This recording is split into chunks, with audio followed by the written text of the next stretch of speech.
At exactly 2:03 a.m., Jerusalem time, all outgoing communication from the Negev Joint Operations Close the blast bunker doors. ceased.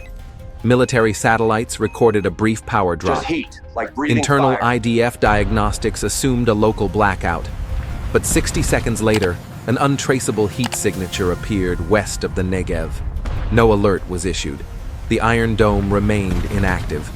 David's sling never launched. Something had slipped through.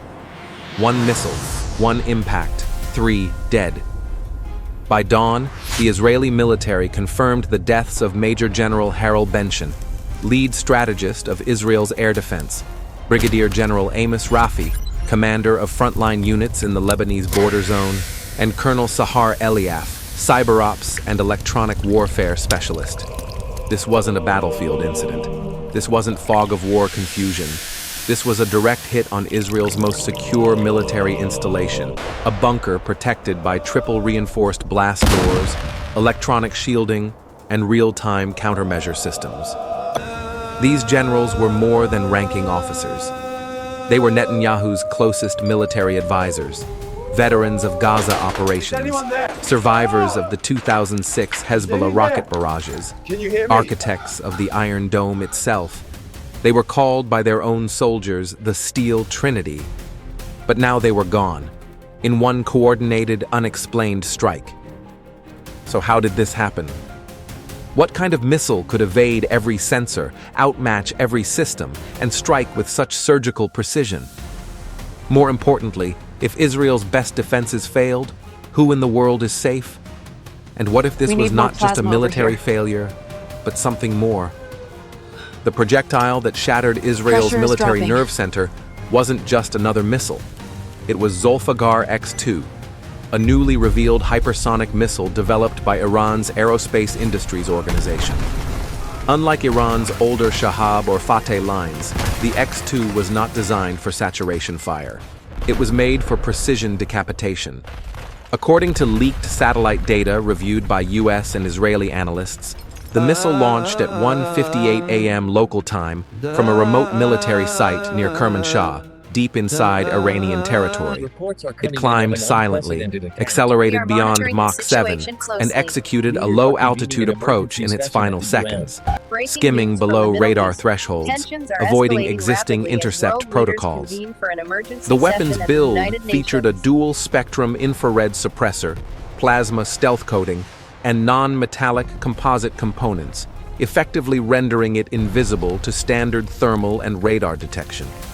Unlike ballistic missiles, which follow predictable arcs, the X2's onboard AI guidance allowed for last-second adjustments, making it almost impossible to track or intercept. But what truly stunned Western analysts wasn't just the hardware, it was the ritual that surrounded its deployment. Iranian media broadcast footage showing clerics performing a pre-launch blessing, involving oils, incense, and spoken verses. The missile was said to be bathed in water drawn from a holy Sufi shrine in southeastern Pakistan. The ritual lasted 33 minutes, symbolizing the age of a revered martyr killed in Syria. Official Iranian statements claimed the warhead carried not just explosives, but the memory of the oppressed. To most military planners, this sounded like propaganda. But inside the Negev bunker, no one survived to call it that. Within minutes, the missile pierced the earth-hardened facility's roof, penetrated 3 blast-shielded levels, and detonated with pinpoint accuracy inside the operations war room, killing the Steel Trinity in a single, unchallenged strike. It wasn't just an attack. It was a message. The next morning, smoke still rose from the Negev crater. Military drones circled overhead in silence. Recovery teams pulled wreckage from what had once been one of the most secure underground command centers in the Middle East. There were no survivors inside. Within hours, the Israeli government declared a national day of mourning. All military flags flew at half-mast. Civilian broadcasts were interrupted.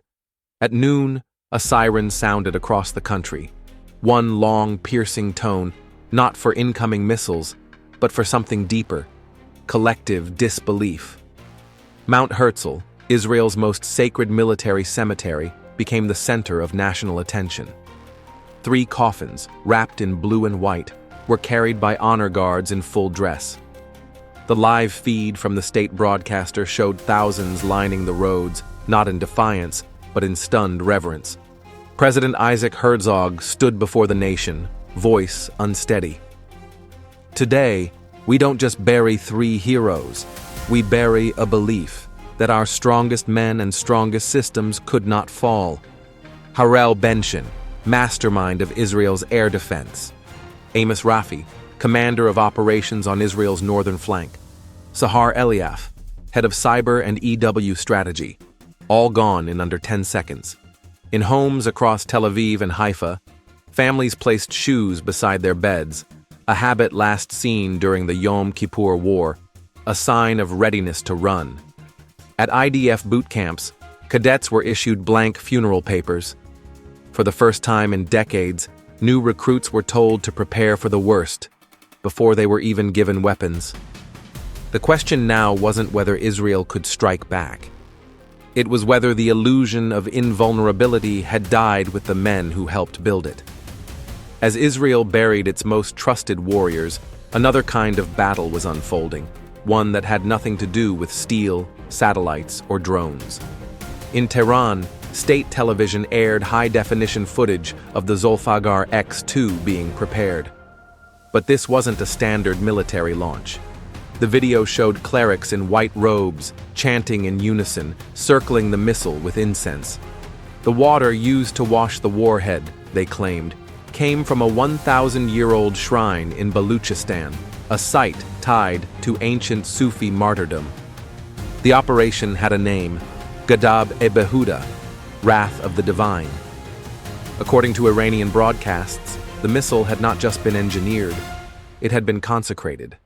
Its mission was not just tactical, it was spiritual retaliation, a vessel for centuries of perceived injustice.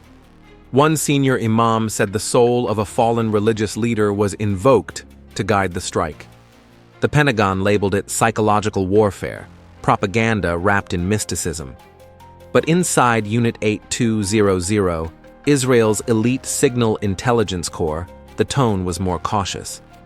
A classified Mossad memo, leaked 2 days later, noted an anomaly. No visible heat bloom, no radar trace, no electromagnetic disruption, no metallic residue consistent with known Iranian alloys. A junior analyst, daughter of a Yom Kippur war veteran, added a cryptic line in her report. Whatever shielded it wasn't technological. It wasn't in any known registry. It felt not physical. Across Israel's defense apparatus, and quietly inside U.S. Central Command, an unsettling idea took root. Has a new kind of warfare emerged? One where faith isn't a weakness, but a force multiplier? While investigators scrambled to understand the missile's untraceable path and its ritual shielding, rescue teams dug through twisted metal beneath the Negev bunker. Not everyone had died instantly. 3 IDF medics, part of an emergency QRT dispatched from Be'er Sheva, reported discovering a badly burned soldier crawling out from a collapsed sub-hallway. His face was unrecognizable, but his ID chip confirmed Captain Yair Levi, personal aide to General Bension.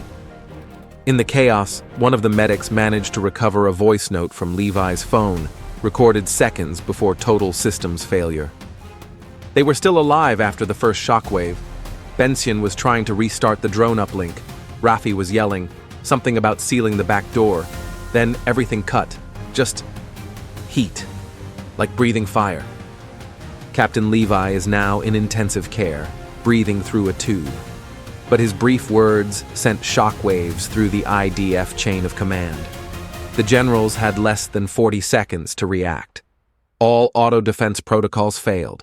No sirens, no EMP interference, just silence, then annihilation. The broadcast of his message turned him into a symbol of betrayal, not just survival. Across army bases and family homes, a quiet question echoed louder than ever. If the Trinity wasn't warned, who will be? This was no longer a tactical issue. For Israel, it had become a crisis of belief. Captain Levi's chilling voice memo didn't just shake Israeli morale, it rippled across the global security establishment. Within hours of the audio going public, Washington, D.C. convened a Level 4 emergency session of the National Security Council. The question on the table wasn't just about Israel's failure. It was about whether American forces stationed in the Gulf could be next. Classified briefings confirmed U.S. Central Command was already increasing defense postures at air bases in Qatar, Bahrain, and the UAE. The Zolfaghar X2's undetected flight path had exposed vulnerabilities in systems once thought secure.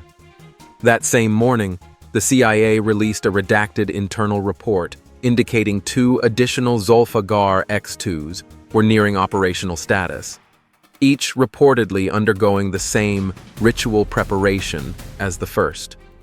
The phrase non-technological augmentation appeared 3 times in the declassified summary. In New York, the UN Security Council convened an emergency session. Israel's ambassador presented photos of scorched uniforms recovered from the Negev blast site, calling the attack an act of sacred terrorism. In response, Iran's delegate stood calmly and asked, "If your machines were perfect, why were they silenced by a whisper?" NATO issued a formal statement of concern, but stopped short of escalation. Russia and China remained silent, though intercepted chatter indicated both were tasking analysts to examine ritualized warfare doctrines. Meanwhile, the U.S. Defense Intelligence Agency initiated a new internal working group focused on non-conventional influence factors, including symbolic targeting, faith-based morale manipulation, and culturally encoded warfare. For the first time in modern military history, planning rooms weren't just measuring range and yield. They were modeling belief. The emergency briefings ended. Analysts returned to their war rooms. Politicians moved on to the next crisis. But for those who watched the Negev bunker burn or heard Captain Levi's scorched voice, the questions stayed. 3 generals, 1 missile, a national strategy undone by a fusion of code, combustion, and conviction. No simulation had predicted it. No algorithm had forecast it. A missile blessed in ritual, not jammed, not tracked, not stopped. In the minds of global defense planners, the attack rewrote the rules. The world had prepared for AI sabotage, cyber strikes, autonomous drones. What it received was a weapon wrapped in prayer, launched with purpose deeper than policy. In Tel Aviv, deep beneath the Ministry of Defense, a small museum exhibit on Israel's missile defense legacy was quietly updated.